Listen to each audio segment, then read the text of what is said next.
tarde, pessoal. Bem-vindos ao radiologiatotal.com.br. Meu nome é Felipe e hoje nós vamos fazer uma videoaula diferente.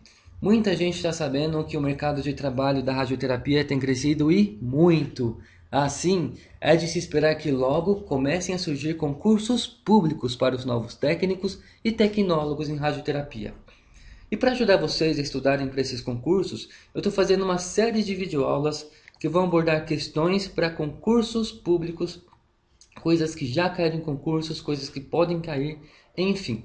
Se vocês desejarem ter mais informações sobre radioterapia, fiquem à vontade para adquirir o livro Radioterapia para Técnicos e Tecnólogos, que está disponível no site www.agebook.com.br. Também fiquem à vontade para acessar o meu site radiologiatotal.com.br. Muito bem, hoje nós vamos falar então de cobalto 60.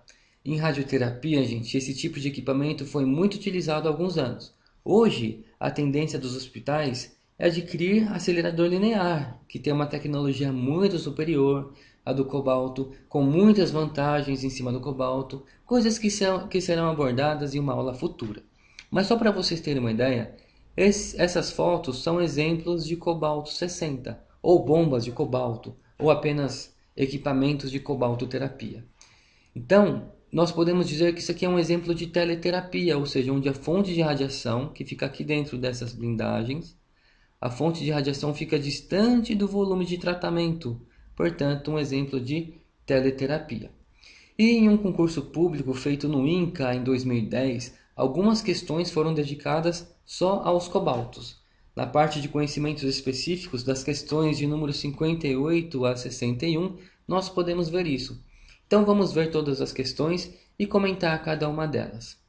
Então, a prova nos dá alguns dados: meia-vida do cobalto, 60, que é igual a 5,3 anos, alguns dados logarítmicos, e diz assim: supondo que uma clínica de radioterapia adquiriu uma fonte de cobalto 60 com 5.000 gigabecquerel de atividade inicial, e considerando os dados acima, julgue os itens a seguir. Então vamos julgar o item 58. O cobalto 60 não existe na natureza e é obtido por bombardeamento de nêutrons do isótopo estável cobalto 59. Perceba então que não são perguntas propriamente ditas, são frases que podem ser verdadeiras ou falsas e que exigem algum comentário da nossa parte. Então, o que nós podemos comentar a partir dessa afirmação? Essa questão, gente, aborda a produção do radioisótopo cobalto 60. Realmente ele não é encontrado na natureza na forma de elemento radioativo cobalto 60. O cobalto 59, sim. Ele sim pode ser encontrado na natureza. O cobalto 60 é fabricado artificialmente. E a pergunta que nós fazemos é como? Bombardeando o núcleo do cobalto 59 com nêutrons em algum reator nuclear. Para entendermos melhor, olha só essa figura. O primeiro elemento que nós estamos vendo à esquerda é o cobalto 59. Ele tem 27 prótons e 32 nêutrons. Se somarmos o número de prótons com o número de nêutrons, teremos a massa, que é igual a 59, portanto, cobalto 59.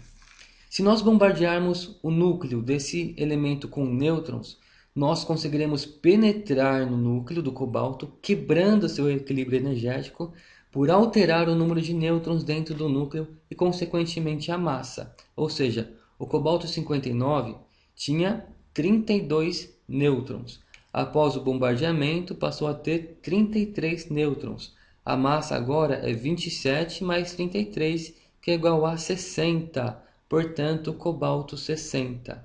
Esse é um elemento químico instável e, por ele ser assim, ele vai buscar a estabilidade de forma natural por emitir o excesso de energia do seu núcleo. E esse excesso de energia é liberado em forma de radiação. Então, a afirmação da questão anterior, aliás, a afirmação da questão 58 é verdadeira, ou seja, o cobalto 60 não é encontrado na natureza de modo estável, né? O cobalto 59 sim é encontrado na natureza. O cobalto 60 não existe na natureza, mas ele pode sim ser obtido através do bombardeamento de nêutrons no núcleo do cobalto. Muito bem. Então, afirmação verdadeira, podemos passar para a questão 59. Quando não está em uso, a fonte de cobalto 60 mantém sua atividade inalterada com o passar do tempo. Essa afirmação, gente, é verdadeira ou é falsa? Essa afirmação é falsa, pois a partir do momento que o cobalto se torna radioativo, ou seja, instável, ele automaticamente vai buscar a estabilidade por emitir radiação de seu núcleo. E o número de átomos capazes de emitir radiação diminui gradualmente com o decorrer do tempo. E a esse fenômeno nós chamamos de decaimento radioativo. Esse gráfico demonstra muito bem isso. É um gráfico de atividade por tempo. Perceba que a todo momento, com o decorrer do tempo, existe perda de energia. E a atividade inicial já não vai ser mais a mesma após uma semana, por exemplo. Uma característica importante do decaimento radioativo é que ele não se processa na mesma velocidade quando comparado a outros elementos. Cada um vai ter o seu decaimento característico. E podemos calcular isso a partir de uma fórmula, essa fórmula bem famosa aqui, a fórmula da atividade de uma fonte radioativa, onde a atividade de um elemento radioativo após um intervalo de tempo é igual à atividade inicial vezes a base dos números neperianos elevado pelo produto negativo da constante de desintegração pelo tempo. Então, para concluir, podemos dizer que a afirmação é falsa, porque elementos radioativos estão sempre emitindo radiação e, portanto, estão sempre diminuindo sua atividade, esteja ele em uso ou não. Isso é expresso por essa fórmula que nós já vimos. Então, essa afirmação da 59 é falsa. Agora vamos ver a questão número 60. Após 10,6 anos de aquisição, a fonte em questão estará com atividade de 1250 GBq. Nessa questão, gente, temos que usar o tempo de meia-vida. Quanto que é o tempo de meia-vida do cobalto mesmo? 5,3 anos. 10,6 anos são duas meia-vidas, ou seja, 5,3 mais 5,3 anos. Sabemos que uma fonte tem uma atividade inicial de 5.000 GBq, conforme já nos diz a questão. Após duas meias-vidas, ela vai chegar a 1.250 becquerel? Vamos ver. A atividade inicial, então, é 5.000 GBq. Após uma meia-vida, como descrito aqui, após uma meia-vida, nós vamos ter 2.500 GBq, ou seja, a atividade final vai ser a metade da atividade em questão, que seria 5.000 GBq. E após a segunda meia-vida, após duas meias-vidas ou após a segunda meia-vida, a atividade final vai ser a metade da atividade em questão, que agora passou a ser 2.500 GBq. Então, uma é sempre a metade da outra. Então, após duas meias-vidas ou após 10,6 anos, a atividade da fonte vai ser 1.250 GBq. Então, nós podemos dizer que essa afirmação é verdadeira. Após duas meia-vidas ou após 10,6 anos, a atividade realmente chega a 1.250 GBq. A última pergunta. Após 15 anos da aquisição, a referida fonte estará com 600 GBq de atividade. E agora, gente, como que nós fazemos isso? Se nós formos multiplicar isso aqui por 3, que dá 15,9, não vai dar 15 anos exatos. Então não dá para a gente fazer essa conta tendo como base só o tempo de meia-vida. Nós temos que usar uma fórmula. Qual que é a fórmula da atividade mesmo? Eu vou colocar aqui só para vocês darem uma olhada, uma coladinha rapidinho. A fórmula da atividade de uma fonte radioativa é esta.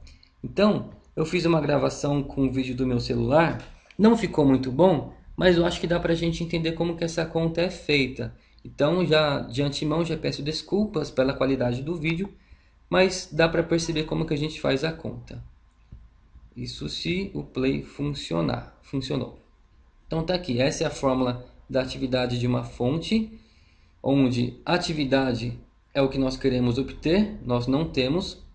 A atividade inicial nós já temos, a questão já nos deu, que é 5.000 GBq.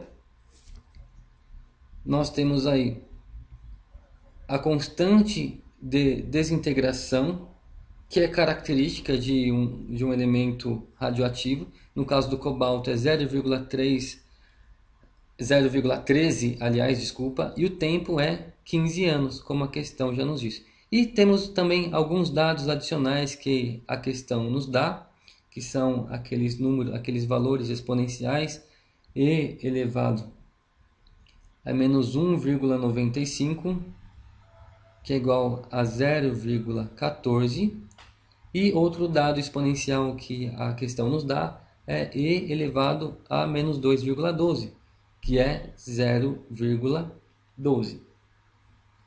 Muito bem, tendo esses dados, vamos montar agora, vamos colocar esses valores na questão, na fórmula.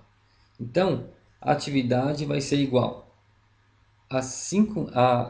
vamos escrever a fórmula primeiro, desculpa. Agora, novamente, a atividade vai ser igual a 5.000, que é a atividade inicial, vezes E elevado a menos 0,13, que é o valor do lambda, né, da constante, vezes o tempo. O tempo é 15 anos. Então, 0,13 vezes 15. Vamos resolver essa conta? Atividade igual 5.000. Vamos resolver a primeira multiplicação lá no expoente. 0,13 vezes 15 é igual a 1,95. Mantém o sinal de negativo, então ficou E elevado a menos 1,95. Então vamos lá. Atividade igual 5.000, novamente copiando. Agora esse valor nós sabemos quanto é, pois a questão já nos diz. E elevado a menos 1,95 é 0,14, conforme o enunciado da questão, tá? Então, esse valor eu não tirei da minha cabeça, a questão já nos deu esse valor. Quanto que é 5.000 vezes 0,14? Então, vamos multiplicar esse valor, é uma multiplicação simples, mas para ficar rapidinho eu usei a calculadora. Então, tá aí. 5.000 vezes 0,14 igual a 700. Então a atividade será de 700 gigabecquerel. Ou seja, 700 não é igual a 600, conforme a questão já nos trazia. Portanto, podemos dizer que essa afirmação é falsa. Olha só o enunciado da questão novamente. Após 15 anos da aquisição, a referida fonte estará com 600 gigabecquerel? Não, 700 gigabecquerel de atividade. Portanto, essa afirmação é falsa. Como nós comprovamos isso? Através daquela conta da atividade. Muito bem, pessoal. Então, espero que vocês tenham gostado. Futuramente vocês verão online mais videoaulas. Acessem, continue acessando meu site radiologiatotal.com.br e adquira já o seu livro de radioterapia acessando o site www.agbook.com.br. Muito obrigado e até o próximo vídeo.